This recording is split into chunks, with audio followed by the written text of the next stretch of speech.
Good morning. So this is John Pletz. I'm conducting an interview on behalf of Wargen. The interviewees are Keith Payne and his wife Maureen Payne, and we're in their house in Windsor. And today is Wednesday, the 28th of November 2018. Now, the idea really is just to find out and record your experiences of the Second World War. So perhaps we can start just by talking a little bit about before the war. Keith, because you were born in 32, yeah, I think. That's correct. Well, I can recall going to school for the first time. That would have been in 37. So it was a couple of years before the start of the war. And then I can remember early 39 going to, in the evening, going to school with my parents to get my gas mask. We were all given gas masks. This would have been 3 or 4, maybe 5 months prior to September 39. And then I come to the point where I can recall the latter part of August. In fact, it would have been Wednesday the 29th. Wednesday the 30th of August. Going to school with my little attaché case and my gas mask, and not knowing whether or not I will be returning home that evening. In fact, I did return home that evening, and the same occurred on the following day, on Thursday, the 31st of August, and I went to school and I returned home. But on Friday, the 1st of September, I went to school and we were whisked down to the railway station in a coach. That, when I say we, that was the whole of the school. And we went to the railway station, got on the train, going to we knew not where. I ended up in, got off the train at Stowmarket in Suffolk and was bussed to a little village called Stow Upland, where I was with a friend, Donald, and I've forgotten his surname, but Donald and myself, we kind of swore that we would stick together through thick and thin, and we really did. We were, the two of us were picked by this family who lived in an old windmill, and we went there, and it was great adventure until I had to go to the toilet, which was a little hut at the bottom of the garden with a bucket, and this completely threw me, and I was then, terrible. So I didn't last very long in the evacuation. But this, of course, was on the Friday when war was declared on the Sunday. Yes, so this was all actually before the war started, wasn't it? That was all before the war started, yes. So did your parents have any sort of involvement in your being an evacuee? Did they tell you what was happening, or did they perhaps not know themselves? I think the answer is they didn't know themselves. I remember Mother was, because I'm an only child, so I mean I was the only one in the family. Mother was rather upset about the whole thing, but Father was determined that I would be taken away from London. But in the event, because of the toilet facilities, which completely threw me where I was, I think I lasted about 3 weeks there, and then Mother and Father brought me back to London. So you must have been very pleased. I was quite pleased with coming back to London, yes. But then, of course, we had education problems, because the whole of the school was still evacuated, except for 1 or 2 elderly teachers. When I say elderly, I suppose they were most probably in their 40s. And we went to people's houses, and we sat round the dining room table, and the teacher tried to teach us, but this of course was no good whatsoever for our education. So, So this all happened. You're coming back. This all happened before the Battle of Britain. oh, before indeed, the Blitz. indeed. So you were coming back into a possible war zone, but presumably. But it wasn't a war zone. It wasn't a war zone at the time. Yeah. But do you ever remember being frightened about that? No. No. No, that is the interesting thing. It was a great adventure, the whole of the war, to me, and I mean to my contemporaries. It was a great adventure. We had no idea of the fear. I know my mother, she was absolutely petrified throughout the 4.5 years of the war. She really was. But we got through it. But education-wise, my mum and dad then said, well, he's not getting any education here. So they kind of got all their means together and they sent me to a little private prep school for, I think I suppose it was about 18 months. By then, the lot of the kids from the school had returned, so our primary school opened up again, and that's so then came away from the private prep school and went to back to my ordinary school. To your original school, really. Yeah. Yeah. So the sort of evacuation process was a bit sabotaged, really. It was, yes. But of course, I was then back into the London area when the Blitz started. Yes. And just before we go on to the Blitz, which will be very interesting, I'm sure. Maureen, you were born just a year before the war started, weren't you? So yes. So yes. I don't. What were your first memories of the war? My first memories were I was evacuated with my mother. It was a private arrangement. Somebody that my aunt knew who knew somebody else who lived in this little village in Northamptonshire. So I was evacuated with my mother, and initially, one of the biggest things that upset me was that this little place was only lit by gaslight. Mm. And I was in it was a 2 up, 2 down, and I was in one of the bedrooms, and they left the gas light on, and it used to pop, pop, pop, pop, and make funny shadows on the wall because it kept moving all the time. And initially, that is one of my feelings of not liking it.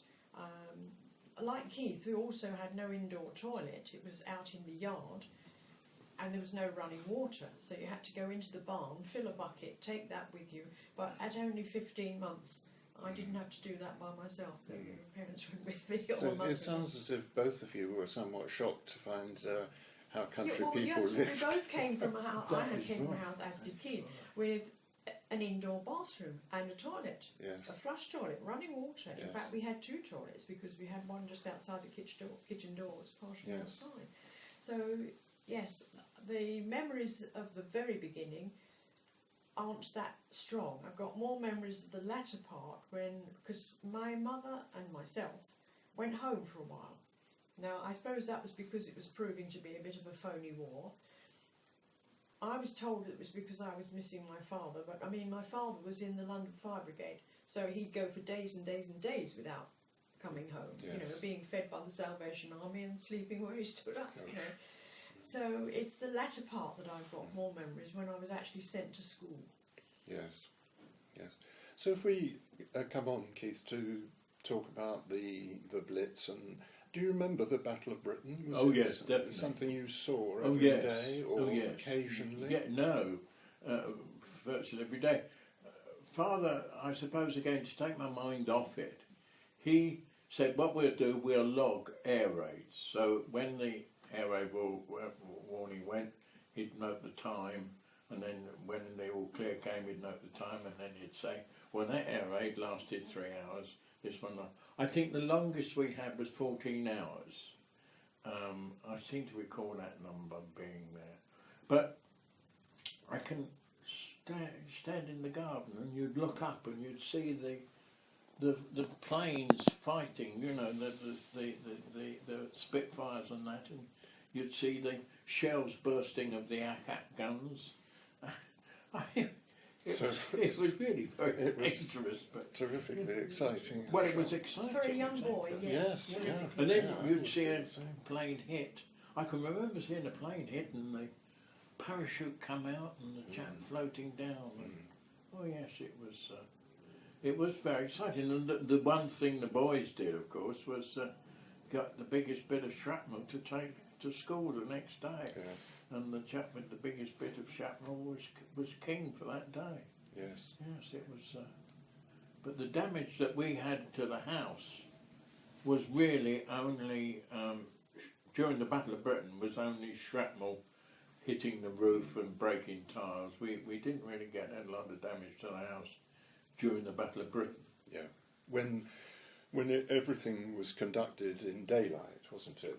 It Yes. was only after Yes. beginning of September that they switched to night bombing. Yeah, bombing. yeah. But then I can recall that we had, I believe, my clothes hanging over the banisters on the landing, and my parents would wake me up and say, "Come on, Keith, we've got to go down to the shelter." Was that in your garden, or was it? No, Was it, ironically enough, Yes. we never had a shelter in our garden, but each side of us, the neighbour each side had a shelter, and it was a toss-up which one we went to. choice. We had Should we go tonight? fence. Of course, each garden had paling fences dividing it, but of course you took a few palings out so that you could dive through the fence to go to next door's shelter. The one of them was an Anderson shelter, the one supplied by the government, and the other one was that was a posh one. That was a brick built one. I really don't think it was any great thing. I can't really see it was an air raid shelter. I think it was like a brick shed, really. But The conditions in them were not particularly nice, were they? no. You know, they were grey and dirty Yes, and yes. cold. Yeah, I'm sure in damp. the night, damp essentially. So did you listen to the news every night? Wasn't it the 9 o'clock news that would come on? I didn't. But my parents did. Because you'd been in I bed, don't really. think I was really interested in that then. Of course, the whole thing was that during the course of the war, of course, I had you left primary school and you went to grammar school if you got your what was called the 11 plus at those days. You did the exam, so I then had to cycle to and from school. Just before we move on from Battle of Britain, did you have a sense that we were winning that battle? Or not really? It was, Oh yes. yeah. Churchill gave us that sense. He was the one that gave everybody the sense of Assurance. victory. We weren't going to lose. No, we weren't going to. It was, he was the right man in the right place at the right time. So then the Germans started night bombing, didn't they? And there wasn't really much defence against that. So you just the air raid warnings would have started coming, I suppose, sort of 7 or 8 o'clock in the night. Yeah. And what did you do then? Did you go into the shelters then? Well, yes. Ultimately, we got a Morrison shelter. Now, it's only a couple of days ago I saw a picture of a Morrison shelter, which was this steel table that you had in your room with steel legs and caging round the bottom, and you slept underneath, but you used the top as a, for want of a better phrase, a dining table. Yes. And at that stage, Mum and Dad and myself, we slept under the Morrison's shelter.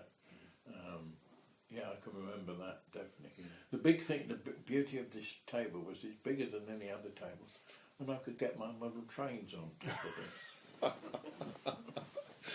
Yes. So, Maureen, do you remember being in shelters in? Yes, I do. It was Walthamstow, wasn't it? Walthamstow, yes. Yes. Because as I say, after a while, presumably this period of the phony war, my mother and I came back home, and we had one of the shelters in the garden, the corrugated iron ones like this, and we had an aunt and an uncle who came to live with us because he was too old to fight in the war, and she was my mother's sister, so she came to help my mother with me, and by this time, having been home for a bit, I had a baby sister. And I can remember, yes, my aunt coming and sort of shaking me in the night, saying, "Come on, Maureen, get up, we've got to go to the shelter." And me saying, "Well, I don't want to get up," and rolling over. But yes, I do remember, having my coat and my shoes and put on, and the gas mask as well. And a gas mask, yes, you can. But one picture that sits in my mind was one Christmas. On Christmas Day, we were obviously doing the usual cooking and whatnot, and the air raid siren went, and I can see it now. We all took something. My mother we didn't have turkeys in those days. My mother took the chicken. My aunt took the potatoes and the vegetables. The elderly uncle, who wasn't very stable on his feet, came with the gravy, and I think I came with the cutlery. And so Christmas Day was spent in the air raid shelter, which was very cold. And the undignified part about it was that you either took your chance and got out and went to the outside toilet, or you had a potty in the air raid shelter. Yes. Yeah. So what was your schooling then? You were born in 1938, so you probably wouldn't have gone to school anyway until about 1943, kindergarten. Presumably late 43, because my sister was born in February 43. We went back again to where we had been before. This was in Northamptonshire. Yes, in the same family, in the same house. Maybe they'd got a toilet installed. No, it was still the outside and filling up the bucket. But I went to the little village school, which it only had 3 classes, and that catered from 5 until 11, so there was quite a broad age range in each class. And I was desperately unhappy. I just didn't like it at all. I went in on the bottom class, the bottom infants, then they decided, no, I was a bit beyond that, so they moved me up to the middle class. But I wasn't quite able to cope with that, and that made me miserable. The children took the mickey out of my accent. Yes. Mine was, I suppose, they said butter, and I said butter, and things like that.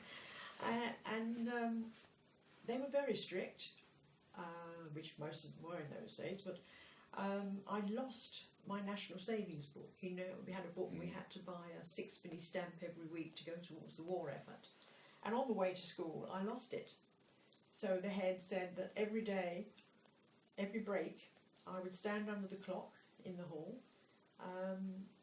until, for the rest of the week, and if the book hadn't turned up, even longer. But somebody handed the book in, so I must have dropped it on the way to school somewhere, and somebody handed it in. But yes, there didn't seem to be any attempt to sort of understand a child who'd been wrenched away from a home surroundings and way of life and plonked down in the middle of. So how many would there have been in your class? So you said they were, was it 11-year-olds to 5-year-olds? Possibly 38, 40. A lot, really. Yes. You didn't get much personal attention. Yes. But your mother was there, wasn't she? Yes, so I had my mother, yes. No doubt complain to her that you didn't like it. But did you stay there, in fact, till the end of the war, or not quite? No, till you the were end. were back in Walthamstow when the V1 landed. I have another memory of back in Walthamstow, going to school, and I'd walked home at lunchtime. We weren't too far away, so I used to walk home. It was a wet day, and I was wearing Wellington boots, so as soon as I stepped in the front door, off with your wellies.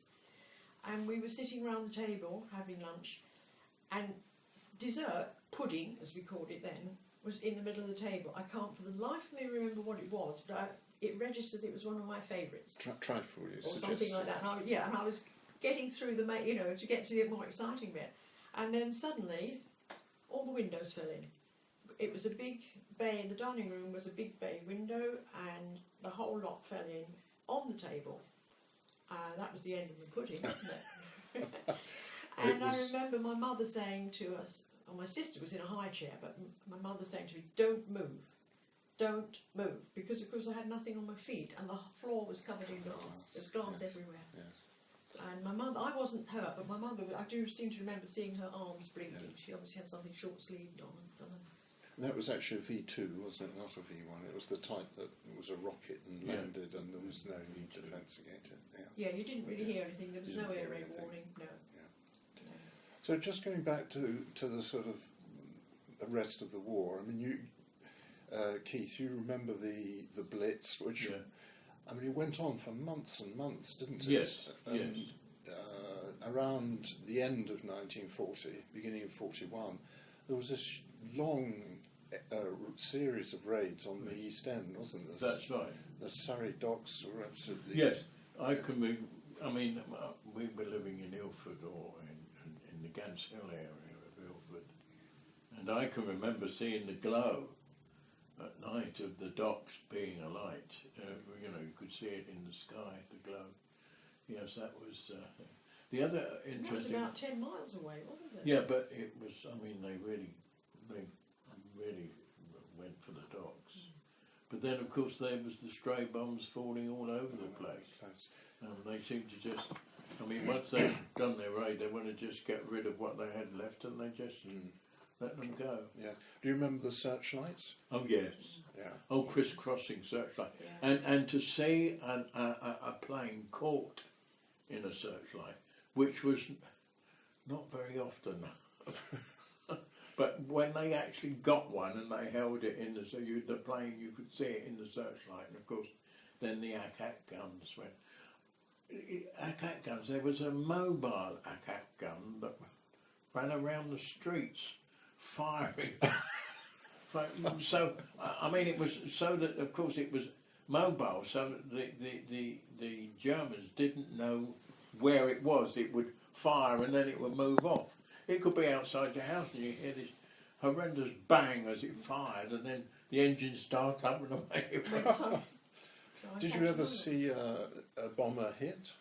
And I falling out never of saw the a sky? bomber hit, but I saw a fighter's hit. I saw, and I think it was a Spitfire that on that particular occasion I saw hit. Yeah, but I didn't see any bombers actually hit. Yeah. So, Maureen, you said you didn't really see your father very much because he was in the He was fire up in the brigade, Blitz, wasn't yes, he? And he was presumably extremely busy and in great danger, really. Yes, I mean, we terrifically watched dangerous. a programme some months ago on the television on firefighting in the war and the Blitz, and Keith made the comment then, and I really feel that your father was in more danger there than if he had gone to the front. Yes. Because you'd be standing and these whole buildings. The whole front of the building would could collapse come into down the on street. you. Yes, yes. Yeah. So we didn't see him very often. No. Yes. I think they were, when they had their few hours off, they bed down on a little bunk in the fire station, ready So to it's- go off again. It's probably more or less continuously at work, working or sleeping and Yes. not going home. And Yeah. did he talk to you after the war about his experiences? in the Yes, Blitz? a little bit. Yes, a little bit. Not a great deal. I think he didn't want to sort of. I know it was over by then. Didn't want to frighten us, But he did continue in the fire service Oh, yes, he after the stayed. war, didn't he? Yes, he stayed in the fire service until his actual retirement age, which was 55. So And he was just a station officer by then.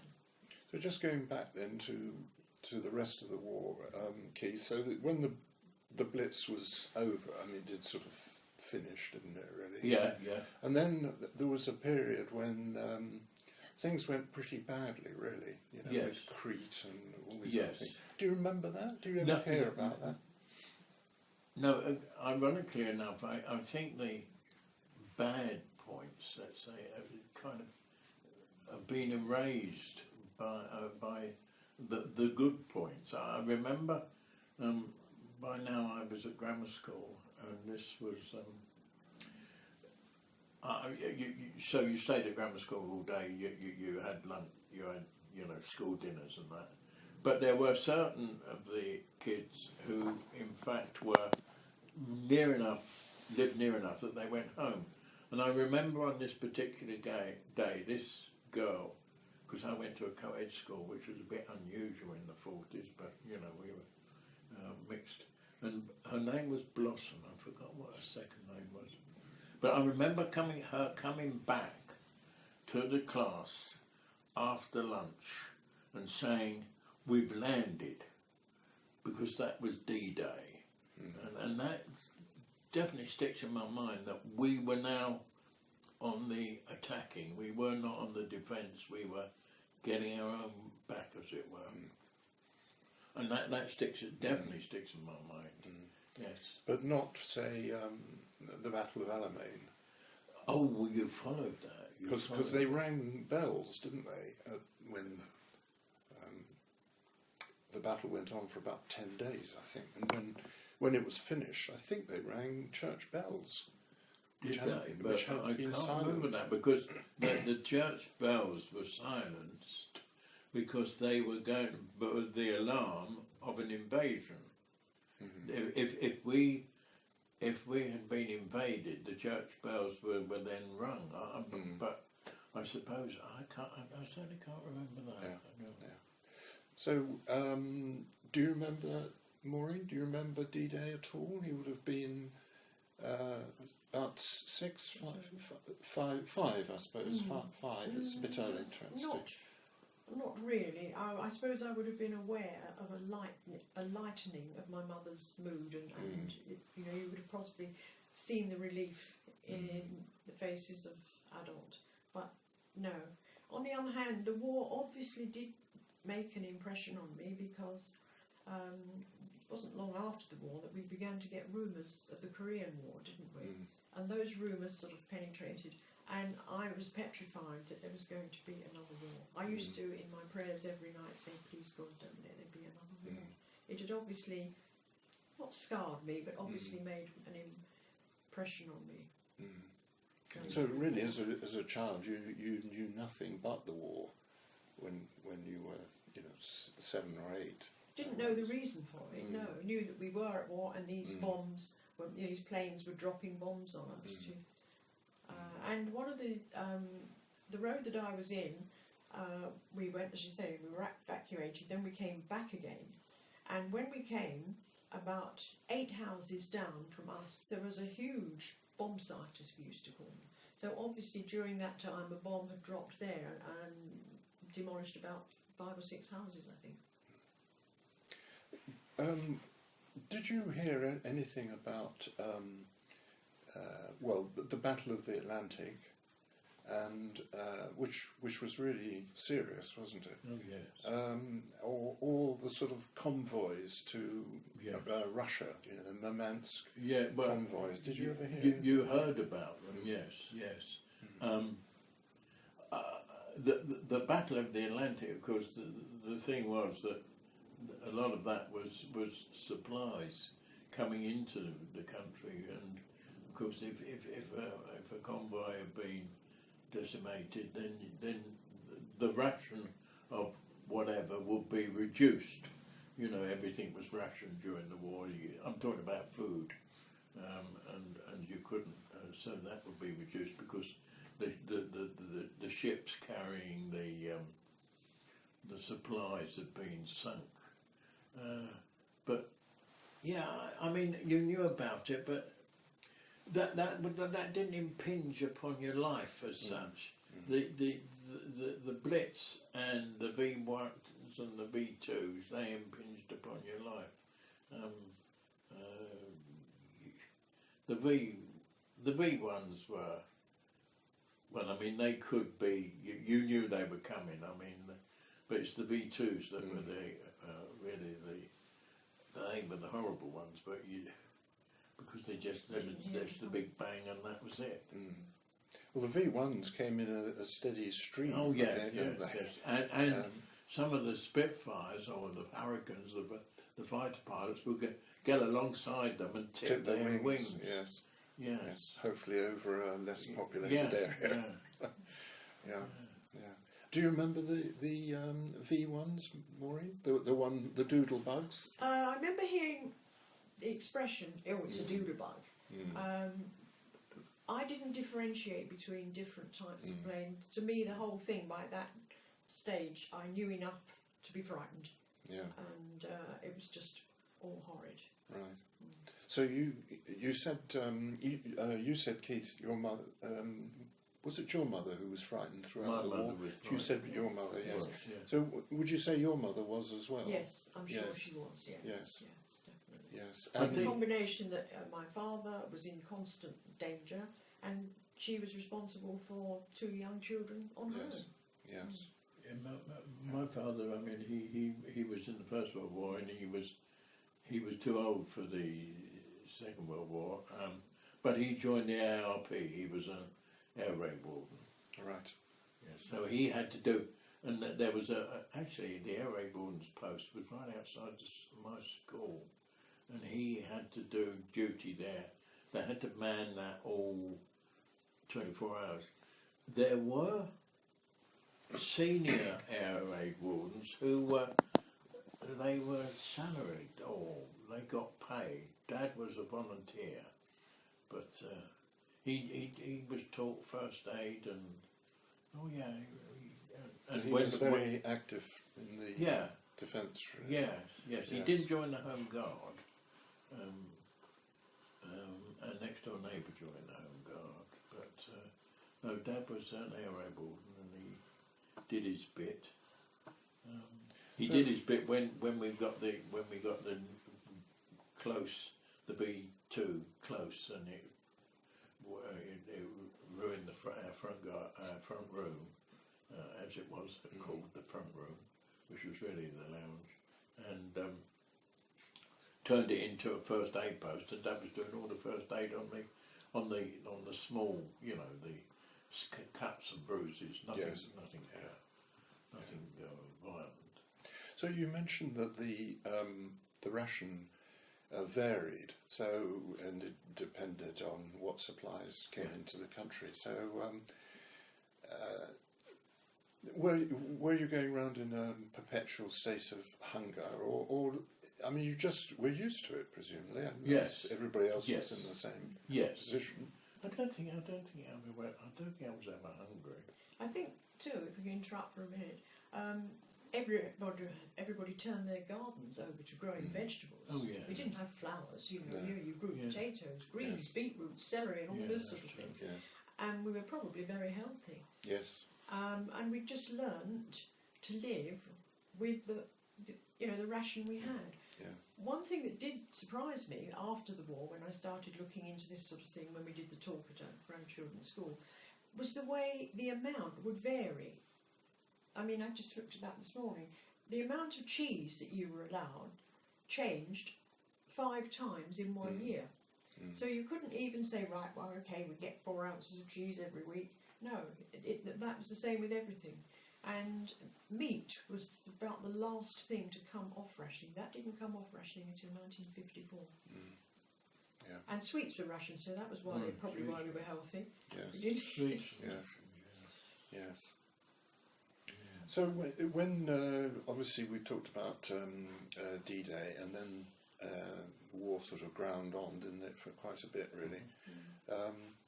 And then did you realise it was coming to an end in Europe anyway? I did. Yeah. Yes. Yes. You knew kind of March time in '45 that we were on top of everything in Europe. But of course, it was still very active out in the Far East and the Japanese one. I haven't talked about the Far East at all, but do you remember Singapore falling? Or I remember hearing about Singapore falling. And then there were the Pacific Islands, which the Americans had, and the Japanese took island and island after island, and getting nearer and nearer to the United States. And then, of course, the kind of reversed, and the Americans took island after island, getting nearer to Japan. Yes, yes. So then the war came to an end in Europe. Yeah. So it was VE Day. VE Day in May.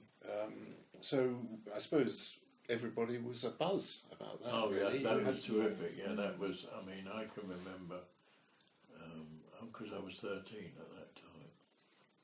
Yes. So you all had street parties? Oh, yes, Well, street parties, yes. And you know, you made fancy clothes to dress up, and there were Union Jacks everywhere, and everybody, you know, came together with their rations to make cakes and things that. It was Just say that about street parties. My father, he was very active in the road, and he said, "Well, yes, the kids, we've got to do a street party for the kids." Oh no, we can't have it in the street. We live in Ilford. We can't have it. So we went to the local congregational church hall, and we had our street party there. Now, my best friend Ted, who lived next door to me, as I said earlier on, I was the only one. Ted and I were a bit like brothers. We nosed around at this street party, and we found that there was a kayak being built by the Scouts. So we said, we'll have some of this. So we joined the Scouts, and that actually was the start of my whole life, because if I hadn't joined the Scouts, I wouldn't have been in the profession I was. Yes, yes. So, I mean, it sounds from what you said as if the communal spirit was at its highest ever. Oh yes, really, yes, it was, yes. And people, you know, they sort of looked out for each other. We weren't insular like people are Oh now. no. And of course, no cars. You cycled or you walked everywhere, so you saw more people and you stopped and you chatted. And yes, everybody really sort of pulled to and helped. We were all in the same boat, I suppose. Was that? Do you remember sitting at a table as the street party, and who was on your left and right? I can't remember that. No, I remember sitting at a table. Yes. But I don't know who was sitting next to me, because it was a very long road that I lived in. It sort of divided into three. In the section that I was in, there was nobody of my age. There was one girl who I eventually did get quite friendly with, and she lived sort of right at the other end, Linda. But no, I think it would have been sitting next to my sister and looking after her. And she was about 2 years younger. No, 5 years. 5 years younger. Right. And but the food, in a way, I mean, it was a joyous occasion. Flags everywhere, but the food was probably a little bit sparse. Quite limited, yes. I mean, sandwiches, there's a limit to what you can put in them. Yeah. Yes. Was there anything that wasn't on the ration that you could eat any amount of? I mean, everything was rationed. Well, things like vegetables. Vegetables, right. And things like dried peas and beans. You know, if you wanted to make peas pudding and that sort of thing. And pea soup. Yes. Yes. Pea soup made out of dried peas rather than fresh peas. But you had to register with a grocer, didn't you? You couldn't go anywhere. No. You registered with a grocer, and he was the only one who would be able to supply you. You were issued with a ration book, and you got all your tokens. So when you went in and you bought your bacon and your eggs and whatnot, he'd either stamp the token or cut it out. So you couldn't go to another shop and pretend you hadn't had it. No. Yes. Yeah. Very, very strict. Yes. And it's surprising I mean, my mother, I can remember things like dried fruit. She would, what you might say, from the beginning of the year, hoard that. We didn't use it, so that when we came to Christmas, we could have a Christmas cake and a Christmas pudding with a whole year's supply of dried fruit in it, which wasn't very great anyway. But, so that was all kept in a larder? Yes. Yes. Yeah. Yes. John, you said about the people pulling together, and I think this is a sign of where it was. In those days, your neighbours were Mr. and Mrs. Oh, yes. Yes. They were. During the war, that broke down, and they started to use their first names. And I think that was a sign of people pulling together. Yeah. Yes. Yes. So tremendous sort of relief all the way round, really. It meant you could walk out, no more air raid sirens. You didn't have to have blinds at your windows, you could put the light on. And gas masks could be put away or thrown away, whatever happened to them. But then, in your case, Maureen, your father, he carried on, so he was bringing an income into the house, and presumably you saw a bit more of him when the war had Yes, because finished. after that you had his set duty. He'd be on nights for so many days, and then he'd be on days for so many days. But yes, I can remember him at times being around during the day because he was on night duty. Yes. And then you went to the school in Walthamstow, and life sort of got back to more or less to how it had been. Except that in the back of my mind I was still frightened because of the rumours of a war which turned out to be the Korean War. Yes, yes. But that didn't have any sort of real effect back in the UK, did it? No. Only if somebody's father or son was actually out there fighting. Yes. For me, it did have a slight effect because I was doing national service, and we could have been posted to Korea, and we all were. I won't say we were frightened, but we would be very concerned if we got posted to Korea because the Korean War was on. Yes. But luckily, of course, what I was doing in the army, they really didn't want me out in Korea. Yes. Because you were in Catterick. Yes. Catterick. Yeah. Catterick. And you by that time you were into being an optician, weren't you? I was ophthalmologist or whatever. Yeah. Which sounded a very good way of. It was a very the army trains you. Marvelous experience. Yes. What I had in the army. Yeah. Yes. So, Maureen, you went into a solicitor's office, didn't you? When after you'd finished your. I went somewhere schooling. first just as a copy typist and thought, oh, this is terribly boring, and looked round for another job.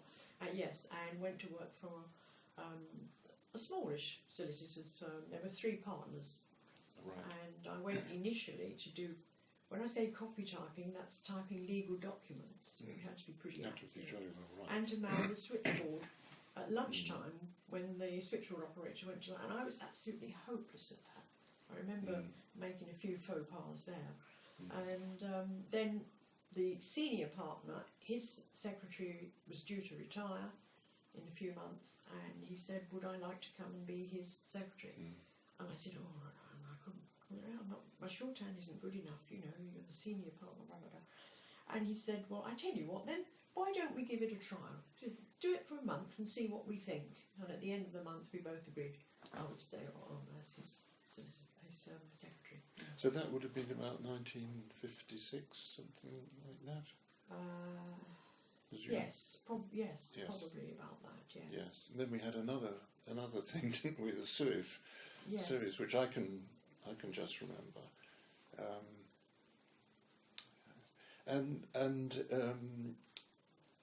Do you think there are things? Are there any things that we ought to talk about that happened in the war?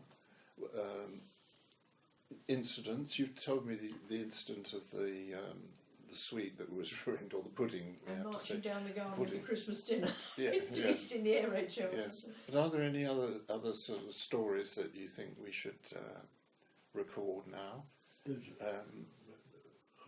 mentioned the one when I was at primary school, when the school had started up again, and then the Blitz came, so they converted areas of the school into a so-called air raid shelter by putting sandbags all around it, and we were told that we had to have emergency rations in a tin in our desk. And that was in case if there was an air raid on at the end of school, you weren't allowed home. You had to stay until the all clear came, and then you could use your emergency rations. The all clear came in what form? Was that the siren going off Yeah, again? The air raid warning was a siren that went up and down. Right. And the all clear was the steady. Continuous, Right. So on this particular occasion was there, and they said, the teacher said, right, you can open your tins, and open my tin. There was nothing in there. Yes. Because I'd deliberately all... Yes. Food is very important to Keith. Ironically enough, yes. It still says, I mean, when I'm at dinner, Just to me, people say to me, you don't leave anything. So I said, in the war, you couldn't afford to leave anything on your plate. You must be horrified sometimes to see what happens these days. Yes. The way food is even thrown around, and, you know, eggs are thrown at houses, and Yes, I mean, you wouldn't have dreamed of misusing any food. Of course, we didn't have fridges. No. We had what we called a safe in the garden, which was like it stood on legs and it had a mesh front. It had a mesh front. And you also, the milk, you used to stand in a bucket of cold water under the sink. Yes, yes, the fridge changed life. Changed lives, didn't it? Just going back to the end of the war, do you remember Churchill being voted out? Yes. I mean, that must have been quite an event, really. Yes. I suppose many people felt that was rather unkind. Well, yes, certainly. I mean, my family did. They thought it was, you pulled us through the war, and then look what happened. Yes. You get voted out. There's an interesting thing here. I was only watching Question Time a couple of weeks ago, and about Brexit and all this Brexit, man. And somebody put the question to the panel: why don't the politicians, why don't they work together instead of against each other? And of course, that's what happened in the war. The political parties joined together. They didn't fight against each other. I mean, the deputy prime minister was Attlee. Yes. I mean, they were the complete, and Morrison was Home Secretary. So it was a coalition, and when you're in an awkward position like the war, and indeed as we possibly are at the moment, stop your infighting and pull together. Because pull together. Anyhow, that's going off the wall. But Churchill was good at selecting people, I think, wasn't he? They were not only politicians, but he brought in a sort of maverick characters, didn't he, like Lord Beaverbrook, to run the aircraft production. Yeah. And one of the strengths was that I think he selected people who weren't going to be yes men. Whereas if you compare that with the Germans, Hitler, for instance, he didn't have anybody that disagreed with him. So things went rather wrong from his But I mean, some of his speeches were so inspiring. Yes. I mean, that was it. I mean, when he made a speech and it went out on the radio, everybody we would all gather. sat around the radio listening. Yes.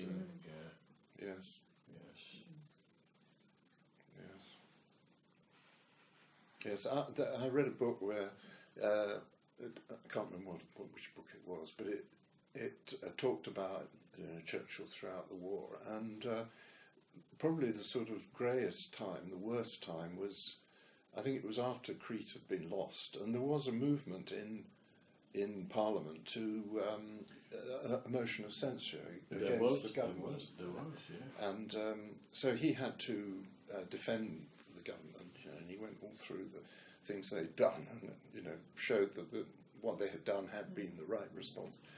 And then he came to the tank, which was, I can't remember what it was called, but he said that this tank had been designed and produced straight from the drawing board rather than having sort of prototypes and things.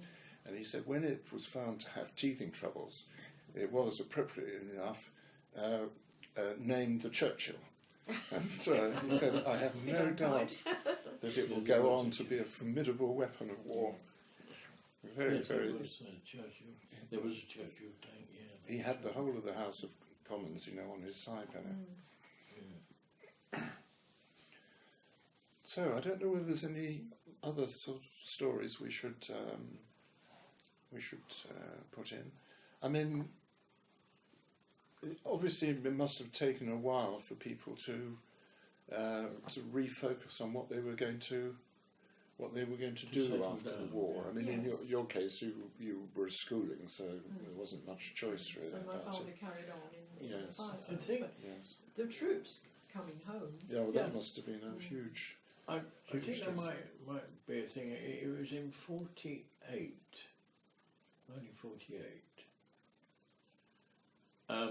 I went to college to do the applied optics course as a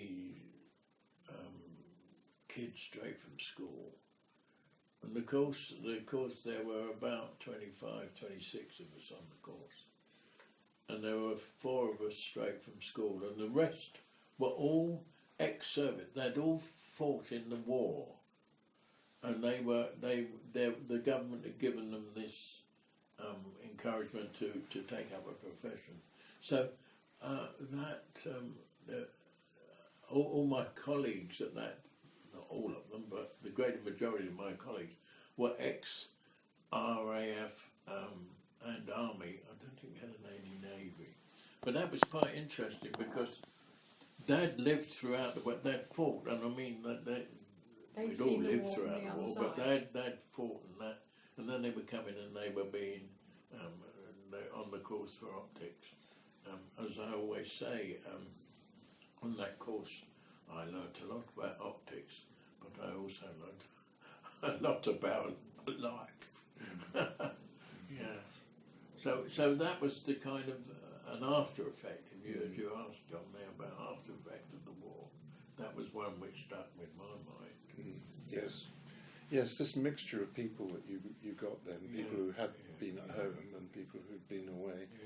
Yeah. And yes, we had a family living next door to us who had one son and one daughter. The son was in the army and the daughter was a land girl. Then she came home and took up some other profession. I mean, she was so much older than me that we didn't have anything in common. But that was my first experience of land girls who actually went and worked in the fields. Yes. The other interesting thing was, I said about this close friend of mine, Ted, who was our next door neighbour. He had 2 brothers. One was in the tank regiment. I think he was a captain in charge of a couple of 2 or 3 tanks, but he got wounded, and his other brother was in the Navy. Both of them were commissioned, and John, the younger one of the 2, he was in the Navy, and he was on escorting convoys across the Atlantic. So they were both. That was most probably the nearest I got to people who were fighting. My cousins. Well, my cousins were rather distant from me because they're the wrong side of London. But some of my cousins were in the war. I had a cousin who was in the RAF in Singapore, Peter.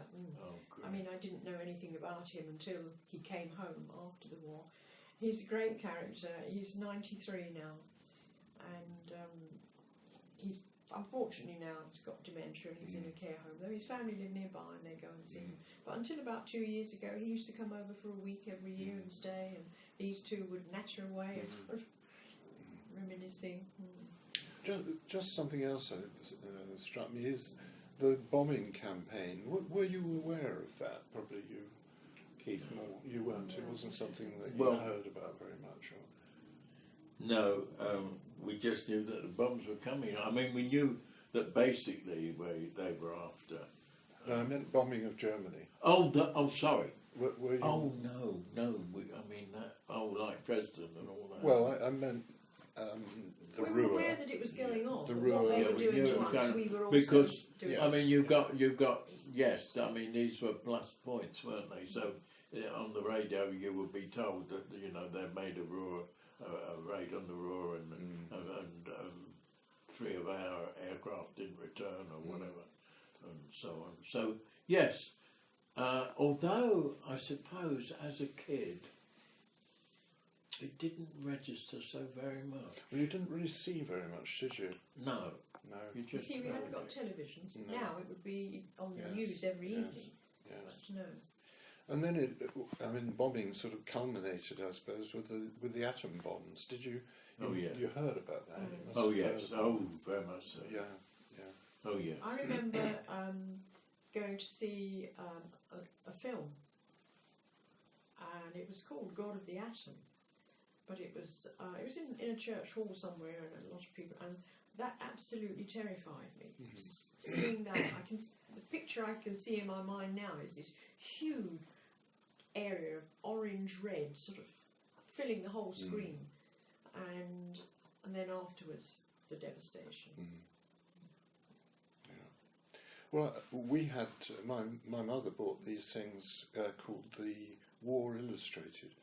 She bought these. They were bound into volumes, and she thought we would be interested in them. But they were always behind, weren't they? Really? Oh yes. The event would take place, and you wouldn't see the War Illustrated talking about it for about 2 weeks or something, if not more. So it wasn't instantaneous at all, like it is these days.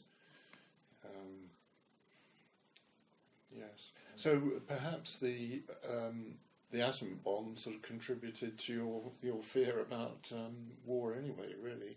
Yes. Because I remember my father was really worried about, particularly during the Cuba crisis. But I think he, being a scientist, maybe that was his background. He was more worried about it than other people. But I can certainly remember that, the Cold War, really. Cold War. Yeah, the Cold War. Yes, I can remember That most probably, in many ways, was because of being that much older and therefore that much more aware of things. Maybe the Cold War was more worrying to me than the actual war, because as a kid it was, as I said earlier on, it was an adventure, the war. But the Cold War was getting, this is getting awkward. The mutterings and uncertainty of Cuba, the Cuba crisis.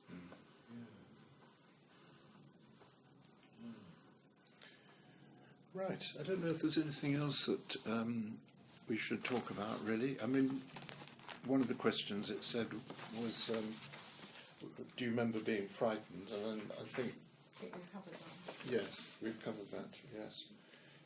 Did you ever go hungry? Well, not too much. No. But my mother was a very good cook. We kept chickens. My father grew vegetables, so we would have never gone hungry. We might not have had much protein, but we were never hungry. And what was the worst thing that happened to you during the war? To me, it was those first few days of evacuation. Yeah. Yes. Really. Yes. Before the war had even really got going. Yeah. Yes. And I think you've told me a lot, Maureen, about what you felt. So I think we've pretty well covered that. So if there's nothing else to add, shall we call it a day? Would you like another coffee? Yes, I'd love a cup of coffee. And well, thank you very much indeed, both of you. For me, it's been extremely interesting and moving, I must say, quite moving. And I'm absolutely, I'm really thrilled to have to come and heard your story. Are you doing it with anybody else? No, there was. I'll stop it now.